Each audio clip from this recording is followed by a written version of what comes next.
Your retirement is at risk if you fall for the stocks are a hedge against inflation fallacy. It's so flippin' frustrating how many people are going to do this. All right, so I just want to side note. I'm so appreciative of you all being here and being as part of this community. I could not be able to do this obviously without you because I have to get paid to pay the bills, man. YouTube pays, some of you guys pay, and just by watching it, you're paying YouTube, or YouTube is paying me for you to be here. So I cannot stress how grateful I am to you. Because look, when I was working at my crap little job, I had spreadsheets, articles on top of articles on top of spreadsheets, but I couldn't say anything. I had to freaking bottle them up. I couldn't use them in anything.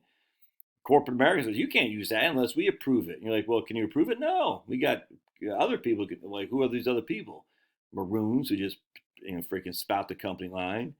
I hated it. So I appreciate you being here. I would encourage you to join my locals channel, because locals, you can post stuff on your own on my locals for $5 a month. Not only do you have to listen to what your old buddy Josh says, you can post stuff on there as well. $5 a month. Every Friday at 4 p.m. I do a live stream solely for locals. When I get a certain amount of subscribers, I think it's 50 or something like that, I'll do more live streams, because they only let you do one live stream a month, one live stream a week until you have a certain amount of subscribers. So let me show you why I love locals. So check this out. The Viva Barnes locals. I'm also on Michael Yon. Some of these guys. Mostly I just look at Viva Barnes because there's just so much great information here. And here's Doc Palladay posting stuff. All kinds of oh man, I love this dude. There's so many people posting stuff that's freaking just, I love it, man. And if I just want to, so I posted this just on their locals because I think I pay $10 a month for their locals. Mine's $5 a month. So I posted this. Let's see if we got any, because I'm sick of the anti-conservative bigots for Social Security, anti-Social Security bigots of the conservatives, if that makes sense. So I got 7 votes. So I posted this video here on YouTube, and I posted on locals, and we got 16 links and 15 comments, which is good. And I said, I said, look, I'm deliberately using the acronyms because so many anti-Social Security conservatives have no idea what the hell they're talking about. And so I posted this poll right here. Got 7 people voted on it so far. I'm not sure yet.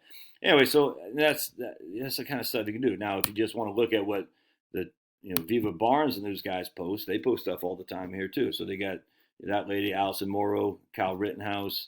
They got their lunchtime live reading rant and other stuff. It's such a great community. I love it. And you can join my community, and I'm not sure I'll ever be as big as Viva Frey and Barnes because they're pretty big. But hey, it doesn't matter. We don't need to be big. We just need to be effective. And then you can also just go down in the link and buy me a cup of coffee. My man Jimmy bought me a cup of coffee the other day, which I've used for no decaf, because I'm getting rid of no calf. I'm getting rid of calf so I don't have as many heart. Whatever it is, you get a little bit of uncomfortableness in your heart. What I'm talking about. All right, so here we go. This is from Dateline, 1978, May 1978, and science because it's done in by academics. Challenging the popular market view of stocks as an inflation hedge. A new study just published in academia may go a long way in putting into perspective the perennial arguments about investing in stocks and bonds staying ahead of inflation. Perhaps even more important, the study data sharply challenges the prevailing wisdom based on other academic studies that long-term returns on stocks have averaged 9.9% a year. Where do we get those long terms? Well, we got Roger Ibbotson from the University of Chicago, who published a study last year. This is 1974, whatever it was. This 1977. He published a study in 1977. Which has received wide acceptance in the financial and academic communities because he's at Chicago, and Chicago's where all the greatest minds are. It placed nominal average returns between 1926 and 1976 at 9.2%. Nominal means before inflation.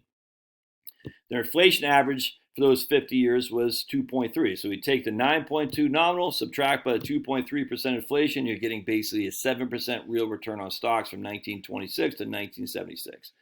Bonds would give you about 1.8% real. All right. Everyone says, "Oh, Ibbotson, he's so great." Yeah. All right. The latest study examines behavior of stocks going back to 1910. Ibbotson was 1926. Don't know why they used 1926. I actually did some research on that. I found out kind of why, but I forgot what it was now. It wasn't anything like, "Oh, that makes sense." You're like, okay.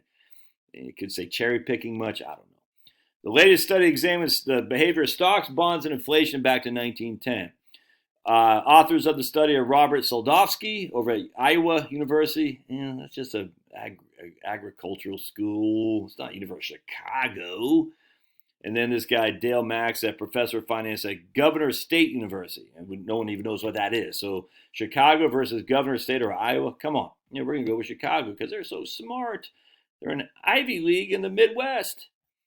Easily the most surprising result of the study is that showing from 1910 to 1976, the nominal return for stocks and bonds without adjusting for inflation averaged less than 5% a year.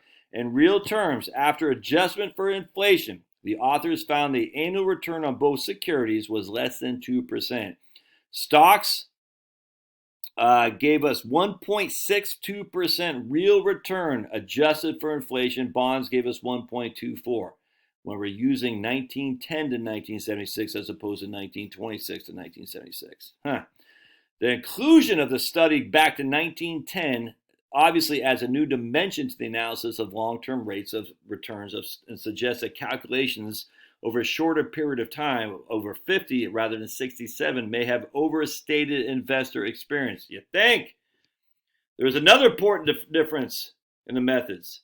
While Ibbotson just used the S&P 500 and whatever they used for bonds, because it really wasn't a bond index back then, Soldovsky and Max measured investment returns of actual bonds, of actual stocks, actual preferred stocks as well. The common stock component consisted of the 100 stocks having the highest total market value at the start of each decade. And this is what they found. And I literally just put this in my own spreadsheet. Annual real investment returns from 1910 to 1919. Government bonds lost 6% a year net of inflation. Inflation was 8% a year. All right. So that means government bonds average 2% a year, and net of 2% nominal, net of inflation is negative 6%. Oh, high-grade prefers lost 4% a year net of inflation. Low-grade prefers lost 15% a year net of inflation. High-grade common stock. What? Inflationary periods, 1910 to 1919, high-grade common stock did just as bad as bonds, government bonds? Low-grade common stock did worse. What? That's impossible. Stocks are a hedge against inflation. Oh, it gets even worse. The worst decade at all for real returns, 1910 to 1919, inflation averaged 9.1% a year. In real terms, bonds lost 5.69% a year. Preferred stocks dropped 7.28% a year. And common stocks lost 5.96% a year. The last 4 years of the decade experienced the greatest inflation, and real returns on each securities dropped about 14.7% a year. Isn't that nuts? So I'm just basically, so what I've done here is I've kind of used, and I didn't go out to I went to 2, was that 10 basis points. Anyway, so let's keep going. I find that interesting. So now we're going to go to the inflationary periods, or the deflationary periods from 1910 to 1919 was bad for stocks and bonds. 1920 to 1922 was great. This is after the war, the deflationary periods. This is when we had a huge depression back then, but no one knew it was a depression because Silent Cow said, we're going to let the market take care of itself. We're not going to get involved. So it was horrible, but it didn't last as long as the Great Depression. It's horrible, though. James Grant's got a book on this. It's great. Government bonds averaged 12% a year, net of inflation, because inflation was negative. We had 6 point. That'd be what point? That'd be is that 6%? Yeah, there you go. 6%. What the hell is that? Is that 6? Yeah, 6%. So we had 6%. So deflation was 6% a year. That's what I meant to say. High grade prefers averaged 15% a year net of inflation. High grade stocks averaged 15% a year net of inflation as well. Low grade common stock, what? Again lost money. Yikes. Government bonds We're within spitting distance of high-grade stocks in deflationary period 1920, 1922. In inflationary period, government bonds and high-grade stocks do the same. Interesting. So let's go to the stable period of 1923 to 1929. Right, the roaring 20s. Government bonds averaged 4% net of inflation. Inflation was basically hardly anything. High-grade stocks averaged 11%. Low-grade stocks averaged 12%. Low-grade prefers didn't do anything. And high-grade prefers averaged 7%. All right, so we can see right here from 1910 to 1929. That's 20 years time frame. Government bonds were down, up enormously, up. All right. Stocks, high-grade stocks, down, up, huge, up, huge. All right. Not too shabby, not too shabby. All right.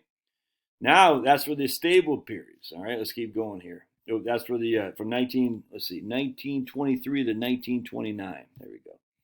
Now we're going to go back to the deflationary periods of 1930 to 1932, the beginning of the Great Depression. High-grade government bonds averaged 12% a year.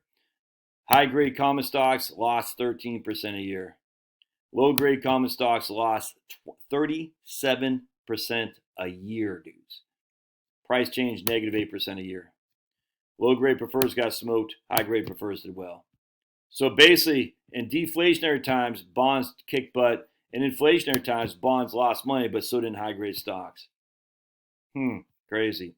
Stable periods are where you make your money in stocks, frankly. Look, you can see this is common stocks right here. High-grade common, we already talked about that. 1933 to 1940, high-grade commons. Low-grade commons, 1952 to 1964. But the deflationary periods, they got smoked. And in the inflationary periods of 1910 to 1919, they got smoked. Inflationary periods of 1965 to 1969, they got smoked. Isn't that interesting? The inflationary periods of 1941 to 1951, they averaged 2% net of inflation, whereas government bonds lost 5%. So I want to take my trusty calculator. I said, okay, we're going to put this into a spreadsheet. We're doing some, not money. Well, maybe we'll do some Monte Carlo, but not right now. But I said, okay, so if I retired in 1910, you see what I'm saying? And I'm getting freaking, actually, let's not even do retire. Let's just say we put $100,000 to work in 1910.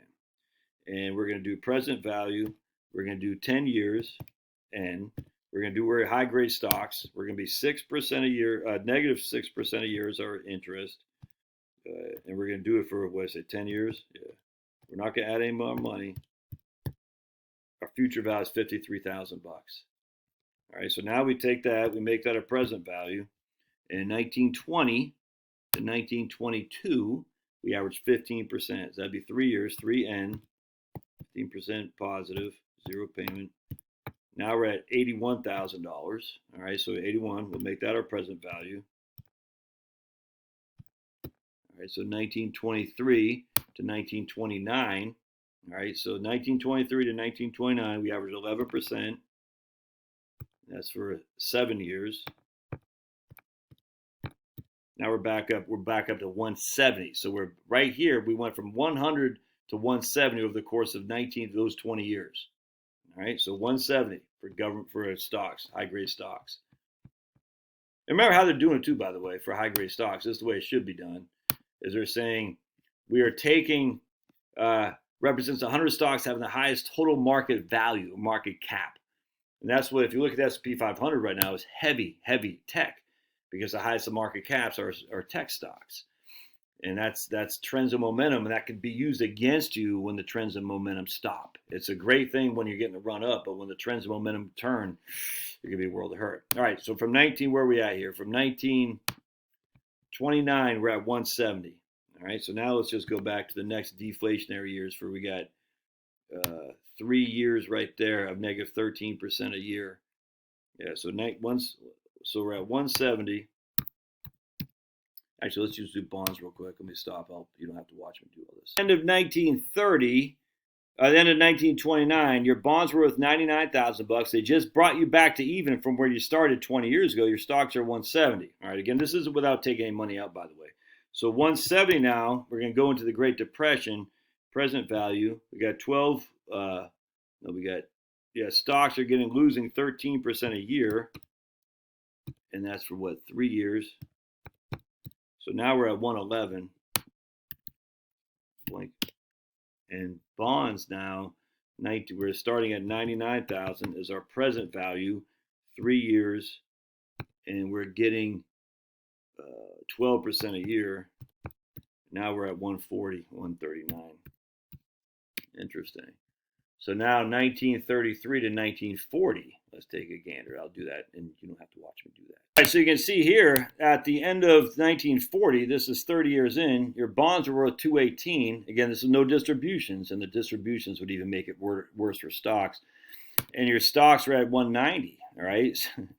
Yeah. So now if we go to the inflationary periods from the World War I or World War II, let's take a gander. So now at the end of 1951, stocks are at 236, bonds are at 123.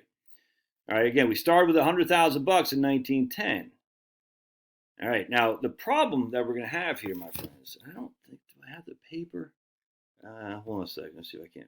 The problem that we're going to have is with that massive volatility of stocks, if you're pulling money out, and this is from a different paper that Soldovsky did right here, Securities as a Hedge Against Inflation, 1910 to 1969, if you're look at the volatility that comes with the stocks. So this dotted line is high grade corporate stock. This is high grade preferreds, and that's bonds. Yeah, you can't have this. You can't have that. And then we come back to 2008, 57% decline in a stable inflationary year. 2001 and 2. There's 9, 11, 9, 12, 22% consecutively in a stable investment time. You can't, these are the blows you can't take. But I'm hedging against inflation, not if you're pulling money out. It just, so we can, I mean, I can do this till we're blue in the face and say, look, so we got stocks did better, bonds did better, bonds did better, stocks did better. And we can do this to I wonder if we can do also. Here's the S&P 500. We started with $100,000 in 1910. We're taking $5,000 a year adjusted for inflation, which means if there's deflation, we're taking less out. And again, I hate the CPI, but we're going to run with it. And you can see right here, we ran out of money. So 1910, we ran out of money right, where do we run out of money? 1930, right there, 1933. So we had money left until 1933 because we got destroyed. Well, it's a deflation, but where's your hedge against inflation, man? I mean, where is it? I don't see any hedge against inflation. By the time 1919 rolled around, we're sitting at $68,000.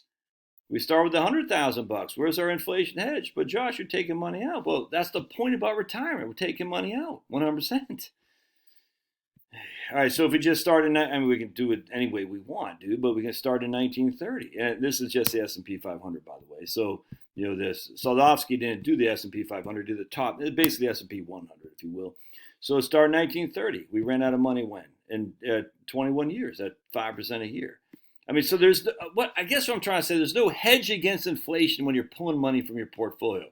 Now we can say, well, Josh, you could have been the same with bonds. I'm not sure if Daniel's thing will give us bonds in here. Let's see. Let's see if it does. If we can do bonds. Let's do. I thought I saw the 10-year in here someplace. Right there. I'm not quite sure. It'll give us bonds. All right, so let's start this in 1910.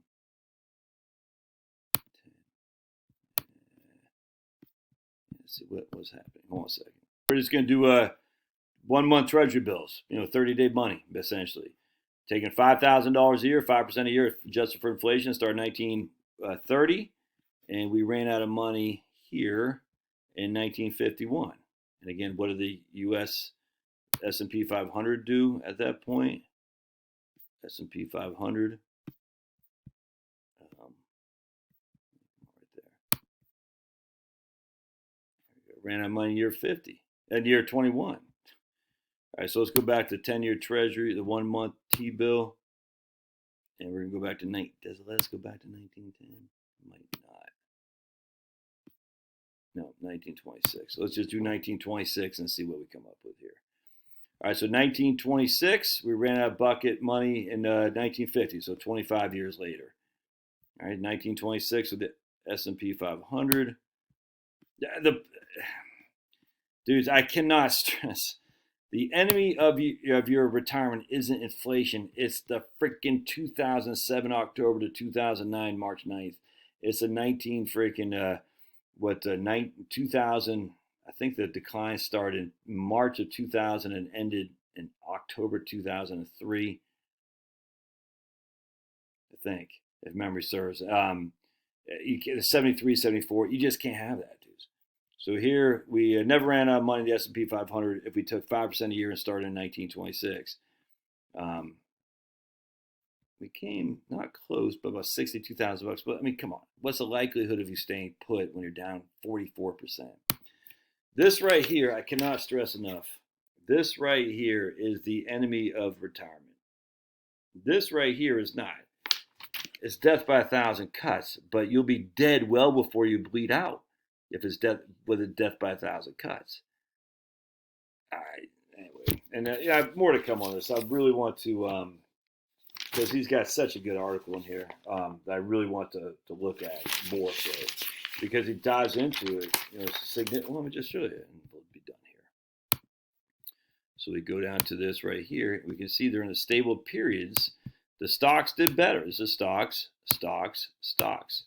Bonds did worse, right? But if you don't have stable periods and you get crushed like that, you're in a world of hurt, dude. And you'll notice the bonds never got crushed like that. Bonds never did. But you said no bonds. Yeah, I said no bonds before. I'm against that now because bonds are now different than they were 3 years ago. All right. Love your thoughts. We'll see you. Thanks for being here.